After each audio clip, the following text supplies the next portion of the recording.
Hi, you're watching SplashTV, the only station guaranteed to make you wet. Today we have a really important topic that will surely make us splash in the mainstream. So, I'm sure many of you know that Rio is hosting the Olympic Games this year. If you don't know what the Olympics are, it's where a bunch of sports are played, and sometimes even ping pong, and it's a bunch of countries competing against each other to see who has the best athletes. Well, Rio has certainly been raising concerns about the safety of the players and the health hazards that it presents, because some of the places there are just absolutely trashed and raise some genuine health concerns for the athletes. In fact, the Australian delegation deemed one of the Olympic athletes' villages uninhabitable because they had actually found a decaying old woman sprawled out spread eagle on one of the toilets that had not been moved since 1968. They ran tests and were able to identify just how long she's been there decomposing, and no one really wants to sleep with that there. I know some of us have had to put up with it before, but it's not optimal living conditions by any means. So the Australians, they politely said, look, we'd like to live in a place that doesn't have decomposing bodies. And the Rio mayor said, next time we'll put a kangaroo in there to make the Australians feel more at home. He tweeted that out. That was cold-blooded and savage. He's certainly trying to sploosh the Australians. I tried to make a splash pun there, but that fucked up, but that's okay. But I mean, yeah, what an absolutely cutthroat response from a man who's supposed to be very professional about the whole thing. Maybe he didn't mean it badly. Maybe he just thought, hey, you guys do like kangaroos, right? Well, we can give you one if you want. But I don't think he can honestly expect the kangaroo to survive in the conditions that the Olympic villages are in. Genuinely, nothing can fucking survive in that. Cockroaches couldn't survive in those living conditions. Just look up pictures of Rio, where the Olympics are supposed to be held, and look at pictures of the water. It looks like King Kong wiped his ass with the entire area. It's genuinely just deplorable. But anyway, the big story today is a lot of Olympic athletes are taking illegal substances, hoping to get banned from the Olympics this year, just so that way they won't have to go to Rio. Can you believe that? The conditions are so bad that these athletes that have worked their whole lives to be able to compete in these Olympic Games are just saying fuck it, and they're sending video and lab evidence of their doping to the Olympics Committee, begging to be banned from Rio this year. Now, we here at SplashTV like to thoroughly investigate all rumors, especially ones of this caliber, and especially if they deal with reptilian humanoids. So when we heard these rumors, we really wanted to dive in there to confirm their authenticity. So we sent our certified pillow repairman, aka field analyst, Perseus Thorncleaver, into the field to interview some of the athletes to see if these rumors are true. So luckily enough, he was able to interview Shaun White, who was scheduled to be participating in the badminton games this year at Rio, and he had this to say. Yes. It was an insightful interview that not only confirmed this alarming rumor, but shed some light on just how the athletes are doing it. In an off-the-record interview, Shaun "The Rock" White went into detail on what kind of evidence he's sending to the Olympic Committee. He said he started taking exogenous anabolic steroids and then sending that evidence to him, hoping to get banned, but it wasn't enough. So he started sending videos of him giving himself an exandrolone enema, and it still wasn't enough. And according to him, many athletes are doing this exact same procedure and still not getting banned from Rio this year. So that means all these athletes that are just overdoing these banned substances are going to go to Rio this year, and it's not even going to look like the fucking Olympics. It'll look like a fucking Teenage Mutant Ninja Turtles crawled out of the sewer and about to unleash some cowabunga action. These men are going to look grotesque. They're going to look huge. It's going to be one of the most bizarre Olympics we've ever seen. That, coupled with the radiation coming from fucking Rio itself by how dirty it is, we're going to have some hills have eyes type of shit this year at the Olympics. It's going to be one hell of an event. Now, all that being said, it is kind of sad that the athletes are still going to have to participate despite them trying their best to get banned, but I think it'll still be an event that'll be talked about for many years to come. And yeah, that about wraps up this story. Don't forget you heard it first on Splash TV, where delivering news isn't just a job, it's a splash.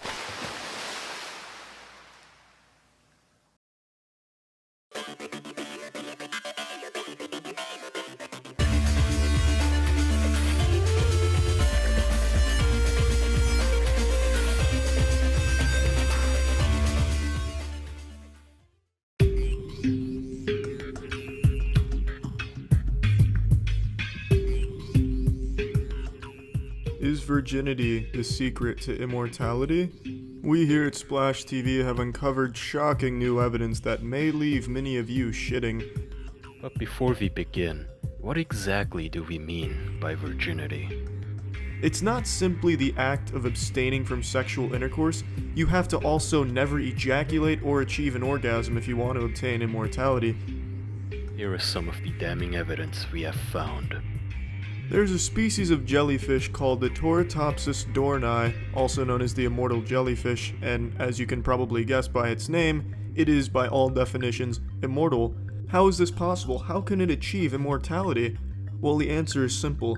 It lives in solidarity. It doesn't have porn. It doesn't have anything to tempt it into ejaculating. It has never blown a load in its life. Its cum tanks have always been full. And since it lives in solidarity away from any other members of its species, it is never fucked. It has never ever felt a jellyfish vagina in its life, and neither has a jellyfish vagina felt a jellyfish cock.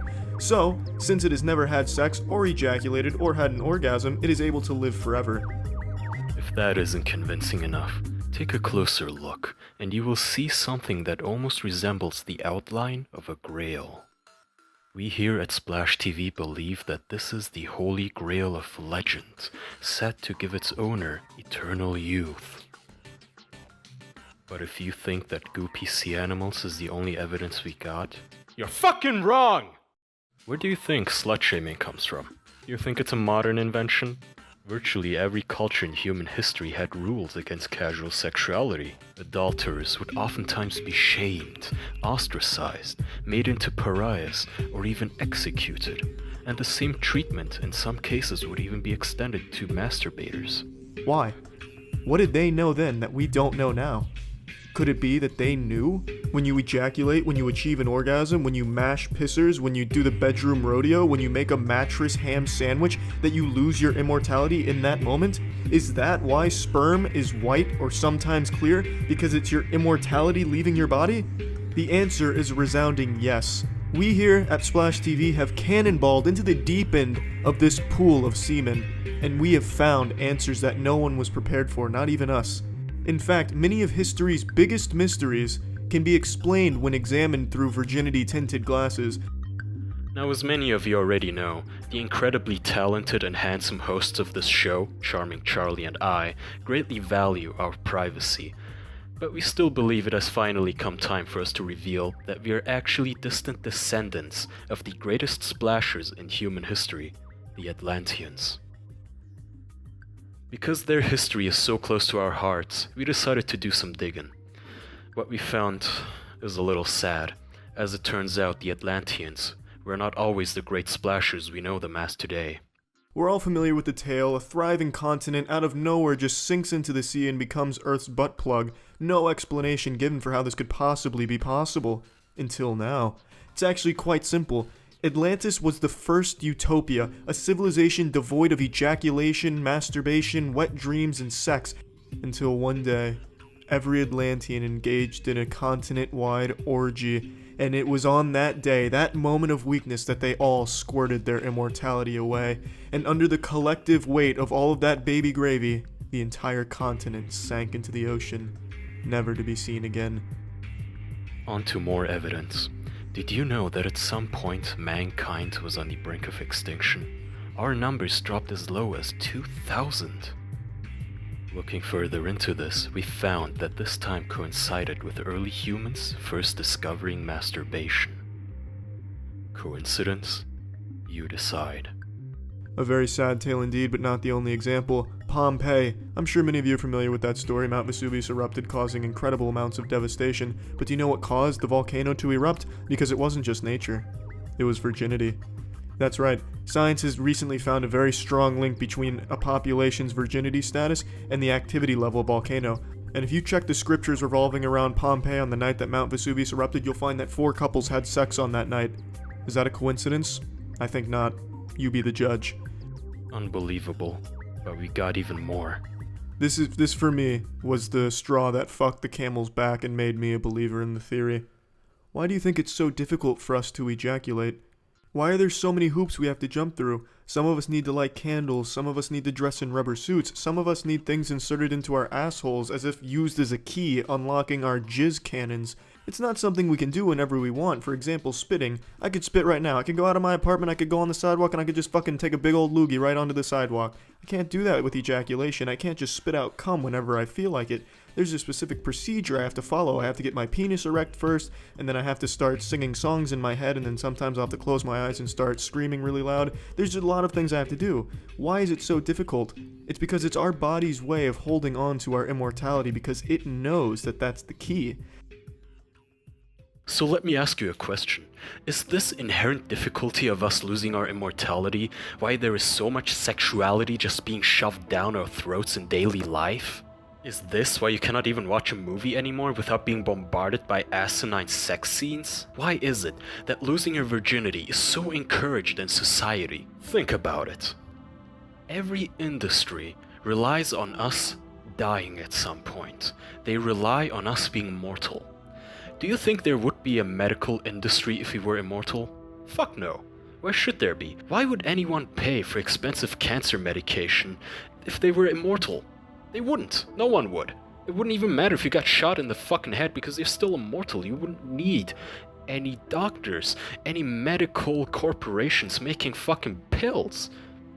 Would you still buy a car? Would you still buy plane tickets and get fucked over by airlines? Probably not. All of those products are things we use to save time. We buy cars because we don't want to spend 2 hours walking to the fucking movies. But if we were immortal, we wouldn't have to save time.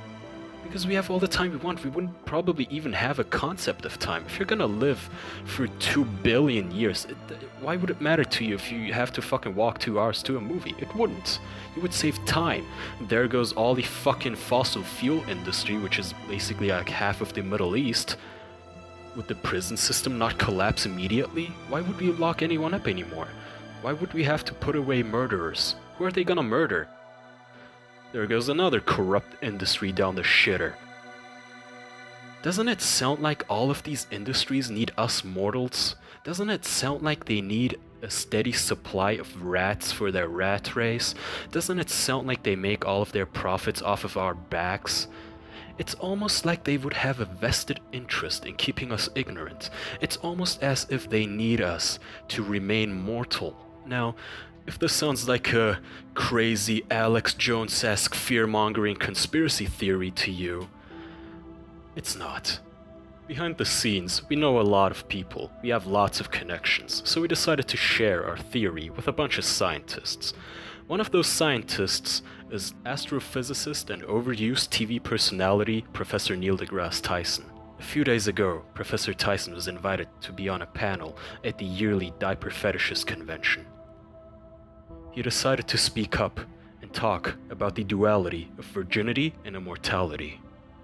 I never once was thinking we have to drop one to get the other. It's the merging of the two, which, if you invest some thought into it, becomes a very natural marriage. The next day, Professor Tyson was found dead at his apartment. There is clearly a group at work here, an upper elite, some sort of 1% higher class, warmongers, oppressors, tyrants who are trying to keep us down, people who have an interest in keeping us ignorant. They need us to be mortal so we can grease the cog and wheels of their contrived corrupt machine, so they can keep profiting off of us mortals. They have destroyed the inheritance of mankind. They have destroyed immortality, wiped it from the books. But I'm no longer gonna be silent. Who are they? Lizard people? The Arabs? Jews? No. All of those poor people have just been mocked endlessly. They have been scapegoats. They're not at fault. We all know who is behind this. It's of course, the Air Nation.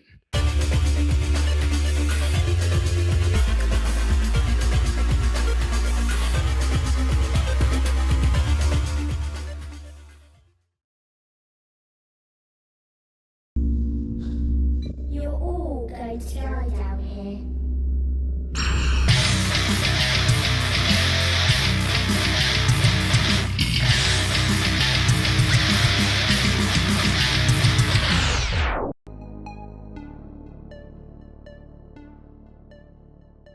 Yesterday, we here at Splash TV blasted your ass with some knowledge many of you weren't prepared for and weren't ready to accept. So naturally, many of you challenged the theory that virginity is the secret to immortality with some very good questions that we would like to address today. So this is us debunking the virgin immortality skeptics out there, because knowledge is wetness.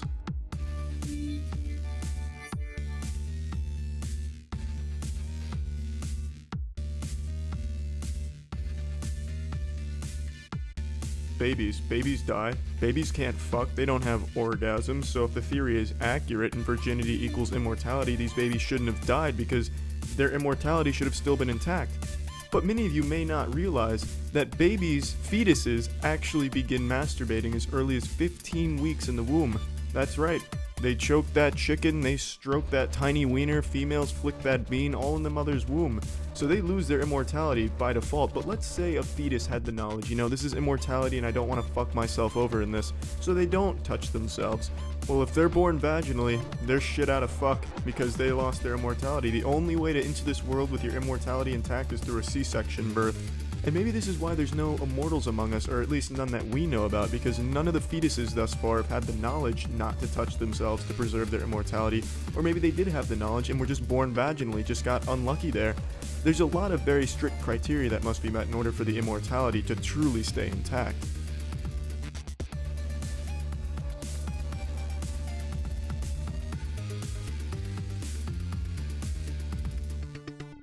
Now, the next hole that people tried to poke in our virgin immortality theory condom was wet dreams, nocturnal emissions. You can't really help that, as you're hitting puberty, you start ejaculating during some very erotic dreams. We've all been there. We've all been dreaming about dinosaurs and riding them, and our cocks are just rubbing against their back in that very, very pleasurable way. Then you wake up and you're covered in semen. So how can you stop that? That's not your fault. You have no control over that. And yes, while that may be true that you don't have complete control over this situation, you can at least keep the juices in there so that way your immortality doesn't leave your body. All you need is some type of accessory to put in your urethra, such as a cork, maybe even a pencil eraser, and just to keep all the fluid inside of you until it just gets reabsorbed into your body. And obviously the same thing applies for females. You can put a flute in there. Actually, I wouldn't recommend a flute. That's a very porous instrument. You can put something like a plushie in there, a stuffed animal, in order to just keep it all clogged up so that way all of the fluid doesn't leave the body, and that's just the most important thing. So that's how you avoid the wet dreams paradox in the virgin immortality.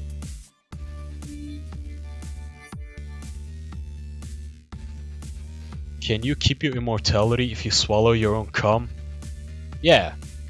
We here at the Splash office refer to this as the Ouroboros principle.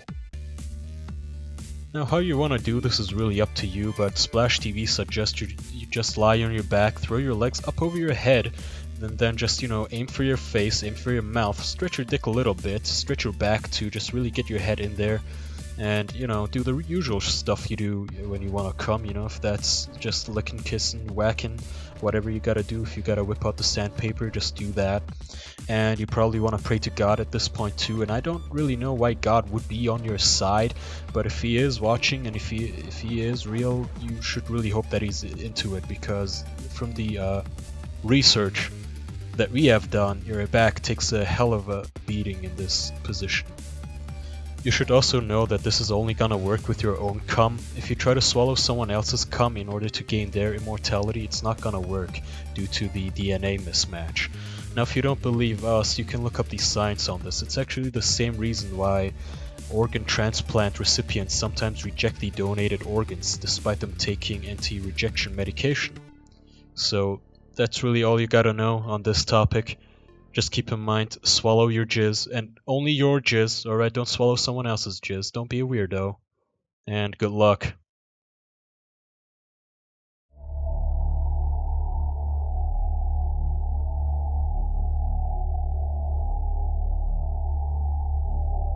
In the last video, I used the incorrect word for the situation. When I was talking about jellyfish living away from each other in isolation, I used the word solidarity. That is absolutely not what that word means. It is a fucking far cry from the right word in that situation, and I just wanted to clear the air a little bit here, clear the pool, and just kind of splash in here myself and say that I'm sorry to the entire YouTube community as well as the Splash TV staff. It's a mistake I will not be making again. Live moist, or dry hard. What's up, everybody? It's Critical. I like weird news stories. I like to really go out of my way to find stories about people that have done weird things or perhaps weird events that have transpired in the world, and I really just kind of keep my ear to the anus of this world's news outlets. And I found one in a very unexpected place. Pretty standard news story about Ryan Lochte. If you don't know who he is, he's an Olympic swimmer who's been playing second fiddle to Michael Phelps his entire career, and I think the years of holding Michael Phelps' ass cheeks have really broken this poor man, because over the weekend, he gave us a statement about him and his friends being robbed in Rio, and it's completely fake. In his statement about this robbery, he tried to paint himself as some type of fucking action movie hero like Jason Statham. He says him and his swimmer friends were leaving a club really late, and then they take a cab, and the cab got pulled over by some people pretending to be police, and they held him at gunpoint and robbed him. And he says verbatim in his statement, they pulled out their guns, they told the other swimmers to get down on the ground, they got down on the ground. I refused. I was like, we didn't do anything wrong, so I'm not getting down on the ground. And then the other guy pulled out his gun, he cocked it, put it to my forehead and said, get down. And I put my hands up, I was like, whatever. He took our money, he took my wallet, he left my cell phone, he left my credentials. Now, I don't think it's just me that thinks that sounds like complete bullshit. When I read that, I knew he was just making this shit up. It sounds like a toddler who at show and tell gave something that people laughed at and they didn't think was cool, so he came back the next day with this made-up story about how he had beat up 5 ninjas on the way home from school, and everyone's like, oh, wow, shit, you are cool. Then they feel like a big shot and their ego's boosted. I'm honestly surprised in Ryan Lochte's official statement he didn't just go all out and make up some off-the-wall shit like, I was analyzing the environment, looking for things I could use as a weapon, but there was nothing sharp. It was like a fucking bounce house, but I did see a sledgehammer in the background, and I remembered my training. I knew I could slaughter about 5 darn men, but there was 45 of them here tonight, and my teammates were in danger, and I didn't want to start anything and make them get hurt. I could probably have taken them, but for the safety of my teammates, I decided to get down on the ground. Or just something absolutely fucking ridiculous like that. And he just made his friends seem like assholes while making himself seem like this hero of our time who stood up for an extra 5 seconds and then laid down. His friends never even talked about the incident. Only one of them ever gave a statement and it completely contradicted Ryan Lochte's, so it's pretty clearly fake. And if that's not enough evidence, there's actually security footage that the Daily Mail released that has Ryan Lochte and the people that he was with coming in that night after being supposedly robbed at gunpoint, horse playing, and they have their watches, their cell phones, their wallet, and shit like that. And also, if you think about this logically, Rio has a lot of theft. Tons of it. You can look up right now on YouTube, there's a video that has 30 thefts in a matter of 4 hours, I think. It was something in that ballpark, somewhere in that range. And every single one, they take the phone. The phone is the number one thing thieves in Rio go for because there's a huge black market for it. So the fact that they would leave the phone and only take money out of their wallet, that just doesn't make any sense whatsoever. And people have realized this. Most people believe that this is a completely fake story, and people are talking about, why would they make it up? Maybe they went to a brothel, maybe Ryan Lochte was cheating, maybe this, maybe that. And it's none of that, I can tell you that right now. I can tell you exactly why Ryan Lochte made this shit up. How many times have you heard anyone say, the best swimmer in the world is Ryan Lochte? When was the last time you ever heard Ryan Lochte mentioned before Michael Phelps? Never. No one talks about this man. Because Michael Phelps is just better. This man has been fondling Phelps' scrotum since his career began in swimming. He is an absolutely outstanding swimmer, but he will never beat Michael Phelps. That's just how it goes, unfortunately, for this poor man. And I think he just had enough of it over the weekend. Everyone was just talking about Michael Phelps and his gold medals. So you know what? He came up with this story to make himself seem cool, to make people care about him. On Twitter, everyone was making sure he was okay, so he had to make the tweet, don't worry, I'm safe. Everyone started to care about Ryan Lochte. Is he alright? Is he going to be okay? Oh man, Ryan Lochte actually stood up for himself there. That is really cool, Ryan Lochte. You know, maybe this guy's got a big old pair of nipples on him. And people just started taking an interest in him, which is just unheard of for that man. Whereas with Michael Phelps, you get a news story every time he ties his shoes. You know, shit like, watch Michael Phelps trim his fingernails, and everyone's tuning in, just real dialed in. Wow. So that's how the most decorated Olympian trims his fingernails. His fingernails grow just like mine. Holy fuck. And with Ryan Lochte, nobody cares. People wouldn't give a shit if Ryan Lochte defused a nuclear warhead in Rio this year if Michael Phelps had just gotten a gold medal. So I understand why he did it, and it's actually really sad. It's like a little brother that's jealous of the older brother for getting all the attention, so they make up some far-fetched story.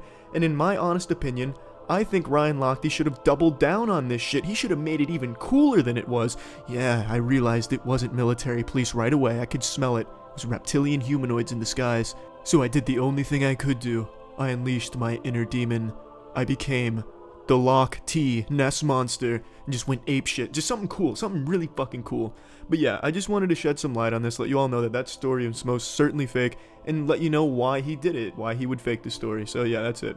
See ya. Hello, you magnificent beams of sunshine, and welcome to SplashTV, where we're diving into happiness and doing a cannonball of joy here on YouTube. If you're unaware, YouTube is recently making changes to its terms of services, so that way there's no more filthy, disgusting, deplorable language. I am sorry for the text message, that's just distracting. I hope that doesn't make this video non-advertiser friendly anymore. But no more yucky language, no more controversial topics. YouTube is going to be a safe spot for all of us where we can all smile from ear to ear while we're on this website, and we can leave the website smiling too. So we here at the SplashTV headquarters thought it would be super duper fun to create the website's first YouTube friendly video that abides by every new rule to a T. So we found some very positive and uplifting news stories that really warmed our hearts, and we'd like to share it with all of you. And of course to all the potential advertisers out there, Coca-Cola, Pepsi-Cola, if you want to get in on this, what's up? So the first news story is about a man who could play anywhere in the world but chooses to play next to homeless people. Well, why would he do such a thing? That's so nice. He does it because he finds it's easier to make money on the streets when you can play an instrument. So he'll get donations from people passing by that enjoy his soothing melodies, and he'll give that money that he makes to a homeless person. Isn't that just the sweetest thing? It's so grand, and we here at SplashTV thought this sent the right message to all of you out there. But the best part of the story, when this musician gets parched, he likes to quench his thirst with a nice refreshing Pepsi-Cola, or perhaps Coca-Cola. And now for the next magnificent story, I'm tossing it over to charismatic Kaya. Take it away. Thank you, charming Charlie. Our next piece of news is about a waiter who received a $500 tip. Isn't that amazing? From a complete stranger too. Doesn't the story just fill you with joy and sunshine? I for one feel completely radiant after reading this. Perhaps I will cool down with a chili Coke Zero or a Pepsi Max. Well, thank you for tuning into this episode of SplashTV. I hope we were not offensive. And please tune in next week, where we will talk about the color of trees and the thin layer of dust that accumulates on stuff if you just leave it lying around. Thank you all for tuning in to SplashTV. I hope you've all enjoyed this segment as much as we enjoyed making it. Remember, keep whetting your appetite for nice positive news. Stay tuned to SplashTV to really wet your whistle. Thank you all for joining us, and we hope to see you all again soon. And remember, nothing quenches a thirst quite like a nice Pepsi-Cola or Coca-Cola. Thank you, everyone. Alright, have a good rest of your day.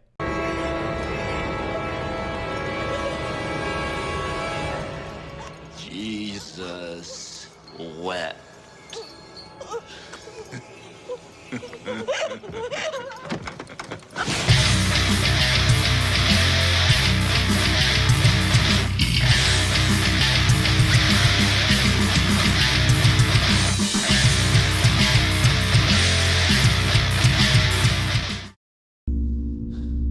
You're all going to die down here.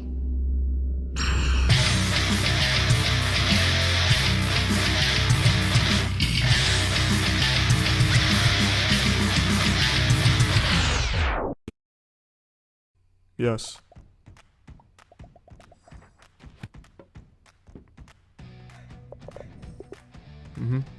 Home sounds nice. Everyone deserves a home. Sounds interesting. Yes. That's a good idea. Oh my.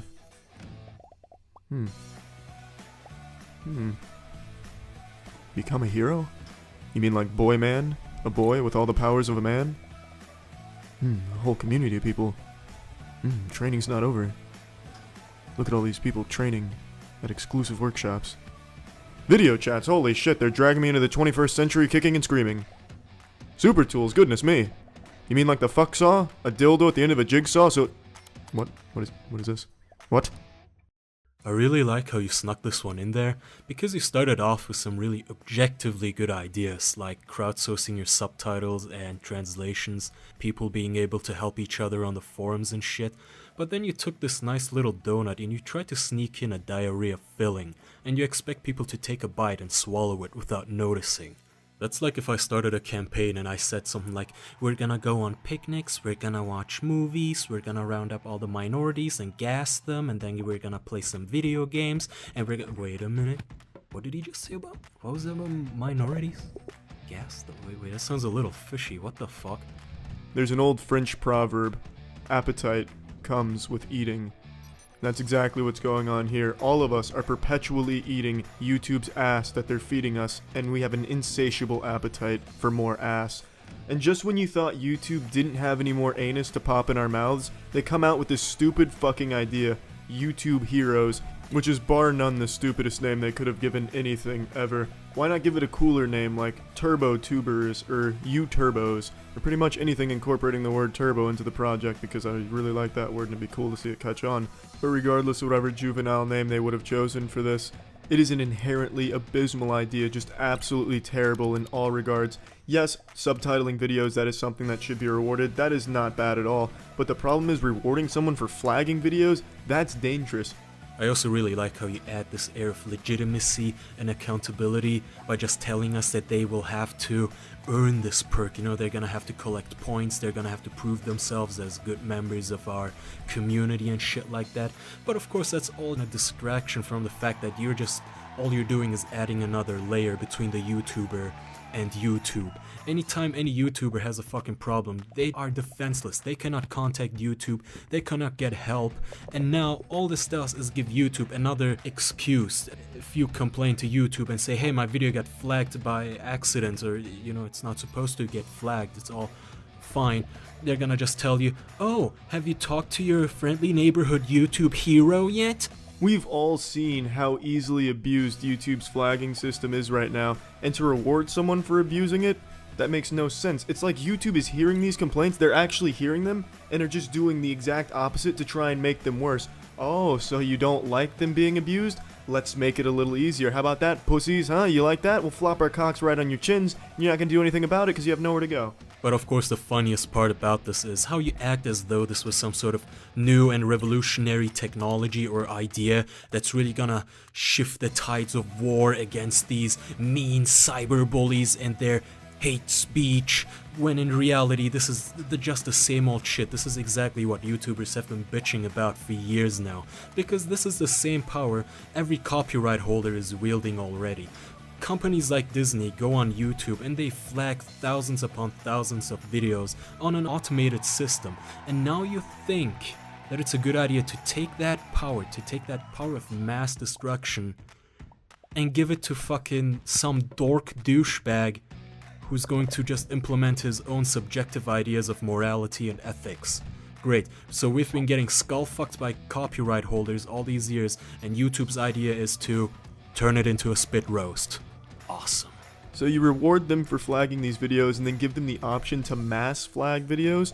What's to stop a YouTube hero from targeting someone they don't like, mass flagging all their videos and getting their account taken down? Yeah, a bigger channel will come back eventually once they get it sorted out with the network, but a smaller channel is gone completely. They're not coming back because they don't have a network to support them or fight for them. So if a YouTube hero saw my grandmother making Minecraft Let's Plays and just didn't like the way she handled her Let's Playing career, they could take her ass down, and then I'd have to console my crying grandmother who doesn't understand why she can no longer make Minecraft videos and tell her, look, Grandma, I'm sorry, your shit just got blasted by a hero. And of course we understand that you have limited resources, but you cannot just take certain members of a community, give them special perks and tell them that they now have the ability to exercise their power on the rest of the community. That simply doesn't work, and it goes downhill every single time. Has no one at YouTube read the fucking Stanford prison experiment? It doesn't end well. You don't need me to go any further explaining how easily abused this is or how bad for the website overall this system is. But let's say I want to take advantage of this. I want some better fucking rewards than just being able to talk to the YouTube losers and being able to beta test their stupid ideas next. Why would I care to try out whatever their next awful idea is? The fucking YouTube whiffer, where I can smell YouTube videos? That doesn't get me excited to take advantage of your system. If I'm gonna be taking down innocent YouTube videos, I want a better reward for it. When I take shit down, I want it to say, your shit got fucked by Charlie, then I want a picture of Brendan Fraser, and then I want to be able to have a catchphrase or a slogan for every video I take down. Something really corny, some real 80s action movie shit. Something like, the YouTube streets are dirty. I'm the cleaner. or, You know what you are, what you're made of. War is in your blood. Don't fight it. You didn't flag for your country. You flagged for yourself. The gods are never gonna make that go away. When you're pushed, flagging's as easy as breathing. or, The accumulated filth of all their toy unboxing videos and drama reports will foam up about their waists, and all the clickbaiters and all the view whores will look up and shout, "Save us!" And I'll whisper, "Video flagged." you know, just something that makes me feel like a badass, because as a YouTube hero, I want to feel badass. If I'm going to pursue a career as a full-time YouTube hero, I want some good rewards for it. I'm not getting paid for wasting my time, so I might as well at least look cool while doing so. But hey, far be it from us to try and give YouTube any tips, because if the past is any indication, YouTube will again just take every fucking piece of feedback and criticism and label it as trolling and tell us to go fuck ourselves and still implement this idea, just like they did with all the rest of their stupid ideas, just like Google+, just like YouTube Red, YouTube Gaming, and of course the automated subtitles, which for 10 years have not been improved and have been little more than a fucking running gag, a gimmick. And I assume that this initiative at this point is meant to replace it, but like I said, I don't want a diarrhea donut. Thank you. Apples, nature's testicles, founders of gravity. But you don't like testicles, or gravity. In fact, you don't seem to like much of anything these days. Colors have turned to gray, sounds turned to silence. You're a prisoner of your own mind, asking yourself the same questions over and over again. Is there a purpose to this never-ending rat race we call life? Is there a reason to go on? You find yourself lost in a cosmic despair which poisons your healthy chi vibrations. Your spiritual frequency has gone awry. This existential crisis could have been avoided if you had only eaten the proper breakfast this morning. Hello. I'm Dr. Clit Oris. I'm bringing you some troubling news today. It's surely going to make your dick soft. Out of 41516 school children, less than 1 out of 4 eats ass for breakfast. This alarming statistic may seem like science fiction to you, but it's the truth. Trust me, I'm a doctor.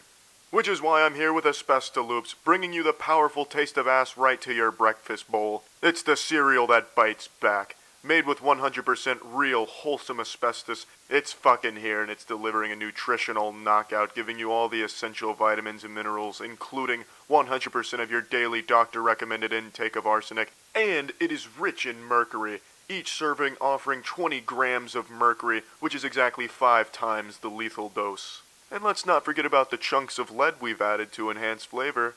So what are you waiting for? Start your mornings off right. No more having an existential crisis. Get the breakfast of champions. Remember, Asbestoloops are the best of loops. Now with 20% more nicotine. What have I done, Kaya? Everything my wetness, my moisture built. Our legacy is more than views on likes, sir. I wanted to save YouTube. I failed. Why do we fall, sir? To make a big splash. You still haven't given up on me.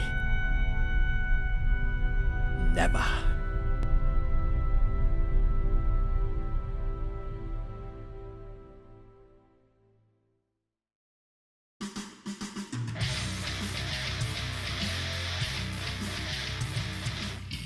You're watching Splash News, delivering news so wet you'll shit your pants. Today we have a massive story for you all, one that could shake the foundation of our species. Yesterday, Twitter announced that it would be closing the Vine app, much to the displeasure of 8-year-olds across the globe. Similar to how Nicholas Copernicus was able to change astronomers' view of the solar system by proposing that the sun was the center and not the earth, this announcement will change the way humans view comedy. Before this announcement, Vine was the king of good laughs and good hoots. Where else would you go to find gut-busting, side-splitting comedy content besides Vine? You had a plethora of options between people making silly faces and shouting very loud, relatable goofs where you've been in that situation before and feel like they portrayed it really well and you can laugh about it, such as when the beat drops but your nuts haven't and then it's someone dancing like a lunatic. I don't fucking know, there's a lot of things on there. I've never used Vine because I didn't download the app and the player on the internet was just fucking abysmal. I might as well have been trying to play the videos through a fucking calculator. But I know of Vines because of the incredibly high quality compilations that exist all over YouTube, and that's going to be a big hit to some of the great content YouTube offers. Really going to be a barren wasteland without those amazing Vine compilations. Honestly, there's just so many things that make this announcement very sad, and really it's just with a heavy heart we here at SplashTV confirm that Vine is closing. I know Twitter confirmed it, but they're not really a reliable source of information, and SplashTV is really the only source you can trust. So we just wanted to confirm that this is indeed true, and now we can all mourn together. Some of us may lose sleep over this huge loss. Many of us may even turn to heroin and other hard drugs to get through this hard time, but it will get better. Thank you for tuning in to SplashTV, broadcasted to you in 400K resolution with fiber optic HD surround sound quality crisp audio frequencies. As always, remember, stay moist or dry hard.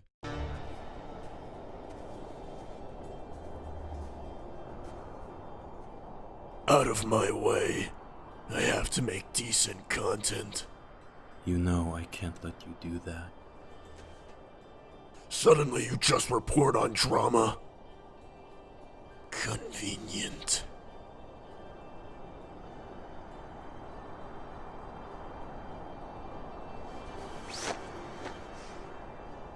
If you had cared from the start, none of this would have happened.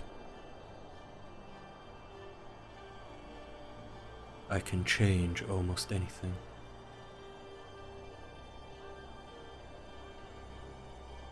But I can't change YouTube's nature. Of course, you must protect your fancy new channel. What's one more exposed video amongst foundations?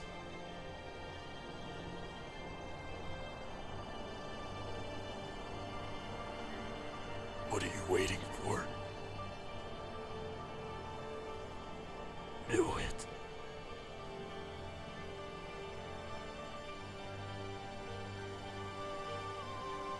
Do it!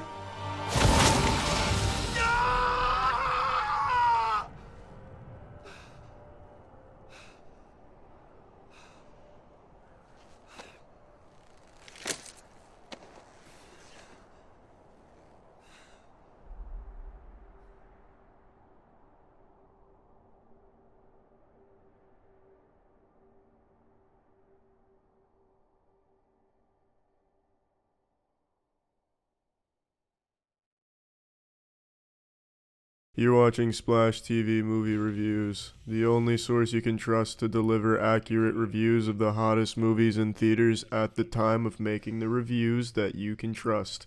Today's movie we'll be reviewing is Inferno by Ron Howard.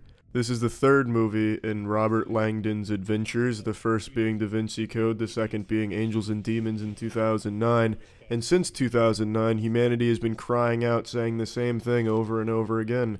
We want more Robert Langdon. Well, my friends, in 2016, Ron Howard has heard your cries and answered your prayers and has given us more Robert Langdon in Inferno. Tom Hanks is reprising his role as Robert Langdon in this film. He's back with nipples harder than ever, with ass cheeks softer than ever before, and with a dick twice as big. Tom Hanks is coming for scalps this time. He's gunning for an Oscar nomination this year, and he most certainly will not get it with this film. It's already a colossal flop at the box office and unanimously hated by critics across the world, but that only made me want to see it more. I fucking love bad movies. So I decided to skedaddle down onto the movie theater and check it out. I went to a theater I'd never been to before. Turns out it was part church, part theater, and the tickets were only $8 for 2 people. So I don't even care what the fuck I saw at that point. With that price, I could have been watching a fucking screen of just a man's asshole for 2 hours, and it would have been totally fine by me, and I would have been content with my $8 purchase. So let's just dive right into the review of the movie. Now, I don't need to tell you who Robert Langdon is. I'm sure all of you are familiar with the character. He's pretty much a household name like Jason Bourne and Rambo. You're all familiar with Robert Langdon and his hijinks that he gets up to in his movies. This one's no different. He really gets into some silly situations here, some real hard shenanigans. The movie starts the same way all masterpieces do. A man hurls himself from a bell tower and kills himself. You know, we've seen this cliche a million times. It's a timeless classic, and it's executed really well by director Ron Weasley. And then it goes right into Tom Hanks. He's having fever dreams. He's seeing hell in his head. He's lying in a hospital bed. And then it is said that he has been in an accident and he's been injured and that he has amnesia and can't remember shit. Honestly, a pretty questionable intro from director Ron Perlman. Why would you take this action movie hero and erase his memory? That doesn't make it very cool, and it doesn't really make the story any cooler either. It's just kind of an inconvenience to piece it together. Now, ordinarily in my movie reviews, I dissect the movie scene by scene, but for this one, I really can't do that because I, A, don't remember the name of the characters, or B, remember too much of what went on. It was a very confusing plot that I didn't really care too much for. I did like the general idea of it. I think director L. Ron Hubbard was onto something with his premise. The premise was this billionaire views overpopulation is the biggest problem in the world, which in reality it truly is. And then his solution was to eradicate half of the population with the virus. And then it's up to this symbologist, Robert Langdon, and his sidekicks to help him. And that was kind of cool, I guess, but it was impossible to follow the puzzles and figure out why things were happening the way they were. Unless you are a fucking connoisseur of all things Dante, you were not going to understand what they were talking about in this movie. The shit they were referencing in here would stump even Dante himself. I swear there's not a single human being in existence that could comprehend and follow this plot and figure out how these pieces were falling together the way they were. It was just a series of cryptic messages that made no sense. Ooh, the anal trumpet blows at midnight, but only if the dolphin knows. And then Robert Langdon, just a light bulb goes off. Oh, yeah, fuck, yes, Istanbul. We've got to go to Istanbul to the Golden Toilet and take a shit there, which will open a secret passage down into Belarus. It made no sense at all. You just kind of went along with things. Okay, now they're there. Overall, you just knew what they were going for. They were looking for the virus. And then in the last 20-25 minutes of the movie, 4 different plot twists happened. Some good guys turned out to be bad. Some bad guys turned out to be good. I turned out to have ejaculated in my trousers. Just a whole bunch of shit went on. Fucking director Ron Jeremy just thought it'd be fun to just pull all of these rabbits out of his anus and just make this very convoluted plot now. And it didn't even matter because ultimately the goal didn't change. You were still looking for the virus and nothing changed. It's just, okay, they're not my friend anymore. Okay, they're my friend now. I don't think anyone gave a shit about the plot twist, nor was anyone really taken by surprise by them. It was just kind of a useless element that they added to this. And the ending was absolutely atrocious. The virus that they had spent the whole movie looking for was just floating in a bag in a puddle of water next to a stage of musicians and people having dinner. It was just this crowded area, this puddle of water, and it was just floating next to a pillar. And it had apparently been there for about 3 days. So I find it very hard to believe that over the course of those 3 days, a custodian or just a random passerby didn't see that, point it out, and just get it out of there. It's so stupid. This man has this super intricate plot where this virus is going to go off and, save humanity by eradicating half of it. And his plan of release is just have it float in a puddle of water and then, blow up some pillars to break the bag. That is the dumbest idea I've ever heard in my entire life. But yeah, the movie ends, the bag gets broken, but they manage to conceal it, and everyone's happy. That's about it. Now, as is tradition, I'll give this a moisture rating. I'd personally give this one about a Neutrogena out of Absolute Moisture.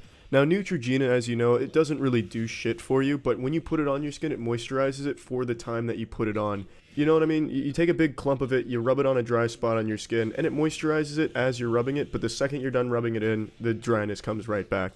And that's what this movie really did for me. It was enjoyable while I was watching it, it was just some mindless fun, but really, it was a bad movie, and walking out of the theater, I didn't even remember most of it. It was kind of like watching a fun movie in a different language, because I just couldn't follow why they were going where they were. But, you know, it was fun to watch while I was there. And yeah, that's about it. Thanks for tuning in to Splash TV, the only station that'll leave you wet. This is the way I want you to drink it.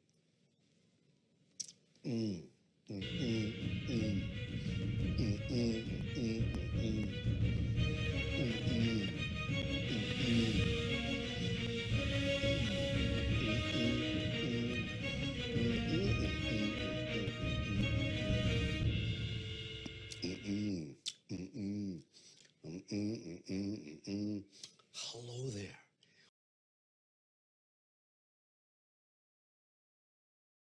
Hello, welcome to Splash TV Movie Reviews, the only reviews that are so trustworthy you'd let us raw dog you because you know that we'd pull out in time and also not give you any diseases. Today's movie we'll be reviewing is Doctor Strange, starring Benedict Cumberbatch as Dr. Stephen Strange, a fucking spot-on casting call. He absolutely nailed the character. Now, as I've said before, superhero movies are among my favorites, and the last superhero movie I saw was Suicide Squad, which I thought was pretty shitty. It left a very foul taste of ass in my mouth, but after finishing Doctor Strange, it has not only cleansed my palate, where I once tasted rectum, now all I taste is the sweet, savory sensation of boeuf bourguignon. It was a fucking great movie. Now, ordinarily in my movie reviews, I spoil a lot of the movie's plot, and this will be no exception. So the movie starts by showing Doctor Strange in the operating room, letting you know how good he is at what he does. He's basically doggy-styling nurses while he's performing open-heart surgeries. Usually some humans require machine assistance when they make some precise cuts and shit, but he can just toss the scalpel in his mouth and do it as a joke. He's just this incredibly skilled surgeon. But then he gets into a car accident because he was texting and driving pretty much, and he loses the ability to do surgeries because his hands get all fucked up. And then he spirals into a very dark place and just keeps trying to find ways to fix his hands. He eventually comes in contact with someone known as the Ancient One, who begins to teach them some mystical magic stuff. And this is where my first complaint about the movie comes into play. I love the magic stuff. I love all that mystical stuff and the trippy vibe that it has, because it sends you on like an LSD-induced acid trip for a little while, and it's really fucking cool. I like that a lot. I just don't think they use the mystical powers very well. For instance, they're able to draw weapons into existence, but they choose to bring forth the most useless weapons, like very small whips and chains. They bring shoelaces and start slapping each other with them, and a very small shield. Why wouldn't you give a bigger shield, like a whole fucking building for a shield, and bring like a giant axe, like a 900-foot axe or something? That's like if I had the ability to conjure weapons on the spot and I'm choosing to bring ukuleles and recorders into the world and try and beat people to death with them. It makes no sense. Why wouldn't you give yourself a more useful weapon instead of these very small reach shit piles of ass? And another thing, a very reoccurring power, is their ability to change the terrain and make buildings shift and fall onto each other, shift the world and all that. That's a very powerful thing, but they only use it to trip each other. That's genuinely the only time it's used. Why wouldn't you use that power to try and crush them between buildings, or make shit fall onto them, or make them fall onto shit?